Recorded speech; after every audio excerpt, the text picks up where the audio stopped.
Another install video today. This one's going to be on the ARB Differential Breather Kit. Pretty great setup, so go ahead and I'll show you what's inside. First thing here is some fittings for the breather itself and for your diff case, whatever you're using. The tubing that we're going to need to be running to it. Bunch of zip ties, which is great. We don't have to use our own. And then the filter and the manifold itself. So what this does is it allows you to route the breathing for, transfer case, your rear diff, other things. I'm just going to do the rear diff because the Tacoma comes with a horrible location, which I'll show you in a little bit. But I need to reroute that because I like going in mud holes, if you've seen my videos. So I've been sucking in mud and water into my rear diff almost every time, and it's going to cost some money to get that out. So this is going to help prevent that. I'm thinking, I don't know, maybe mount it up in here, maybe mount it behind my tail light. We'll see. I haven't really decided, but we will be installing this today. It should be relatively simple. I mean, literally 2 screws and then replacing some fittings. So we'll go ahead and get started.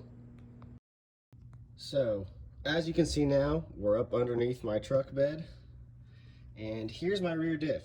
So on a Tacoma, at least the 3rd gens, this right here is your rear diff breather.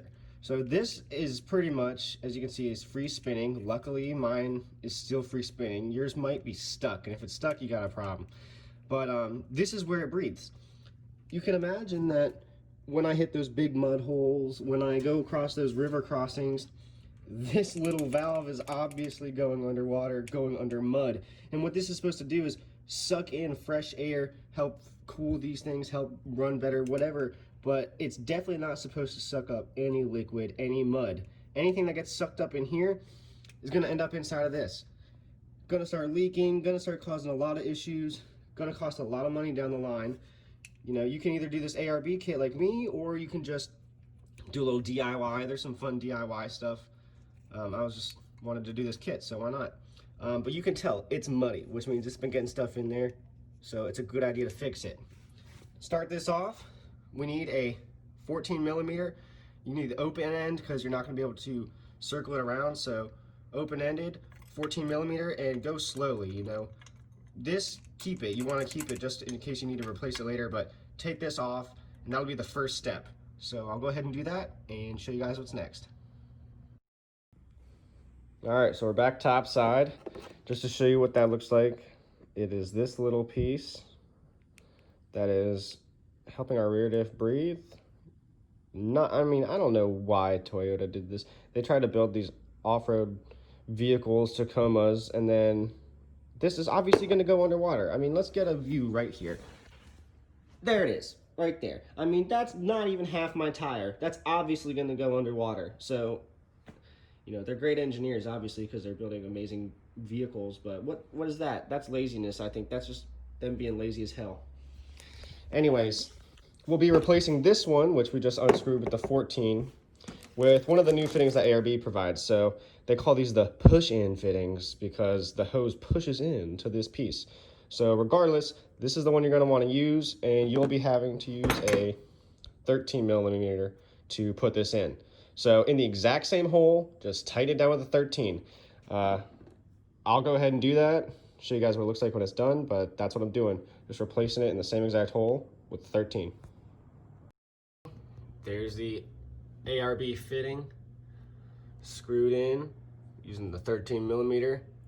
Now all that's next is to go up and pick a place where we want to install the actual filter itself. So now we will be installing the actual filter piece. I decided with this, I was originally going to go with behind the tail light. I ended up taking the tail light off and taking a look at it, and based on the connections behind the tail light, I don't think there's really a way that I could fit this behind those connections. And also, a spot where I could get my drill in to drill the holes. So maybe you have some other tools and you can get it working, but I don't think it's going to be plausible for me.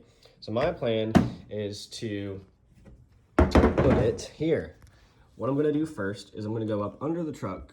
I'm going to drill in the bottom of this, somewhere in the back, a 3/8 hole. I got a 3/8 drill bit head right here. This is plastic, so it'll go through like butter. Anyways, that's gonna allow us to run our hose up through here. Then I'm gonna find a location to actually mount the filter.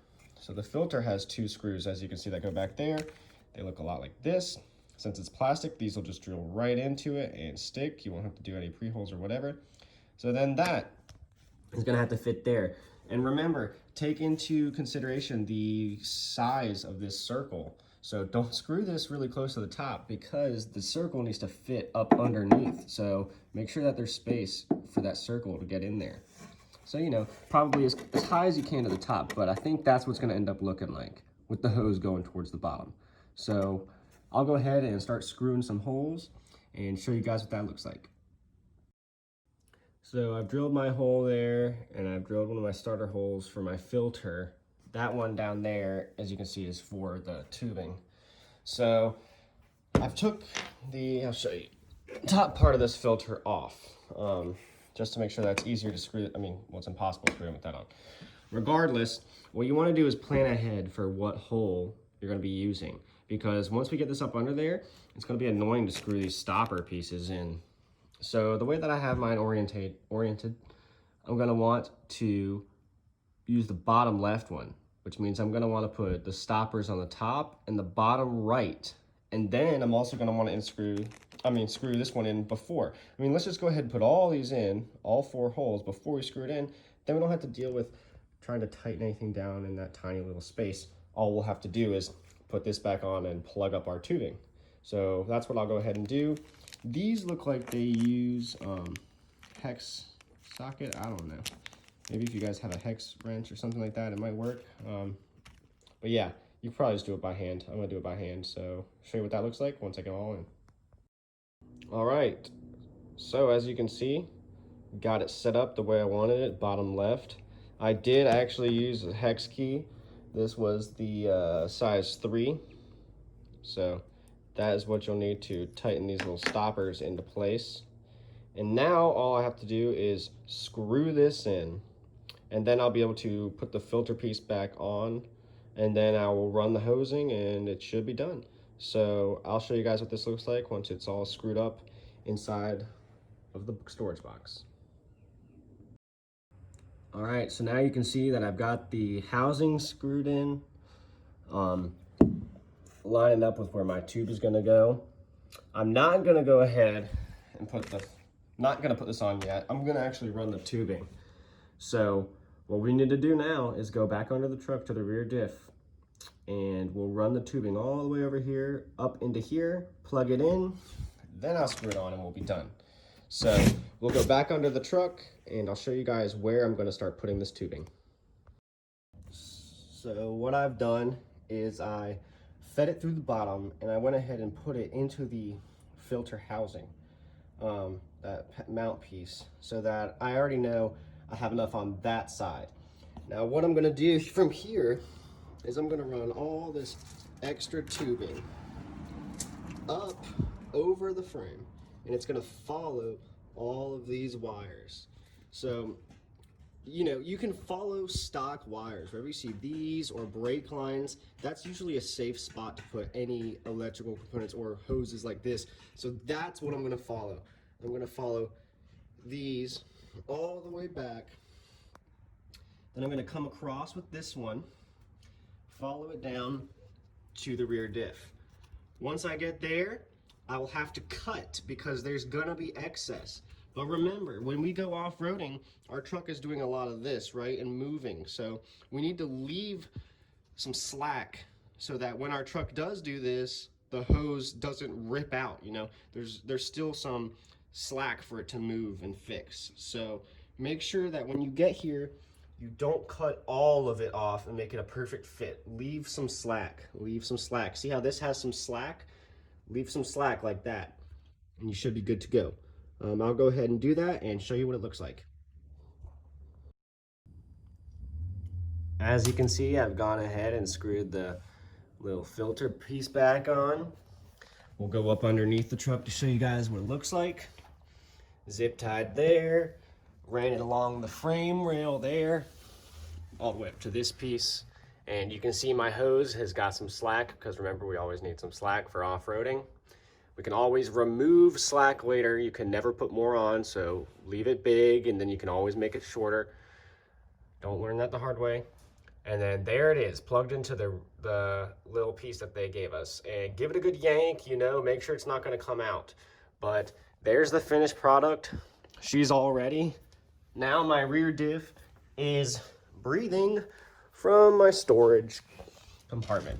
So this is gonna have way less water. I ain't gotta deal with any more mud and water in my rear diff. So pretty excited. Definitely recommend this if you like going in deep mud holes or water crossings like myself. This is just as important as a snorkel, if not more important, I say, because, you know, if you don't have a snorkel, you're talking about air intake. I'm pretty sure it comes up somewhere in the wheel well. So that's higher. Remember, I showed you guys how low the rear diff is, the stock one. So that's higher. I say that this is probably something you should do first instead of getting a snorkel.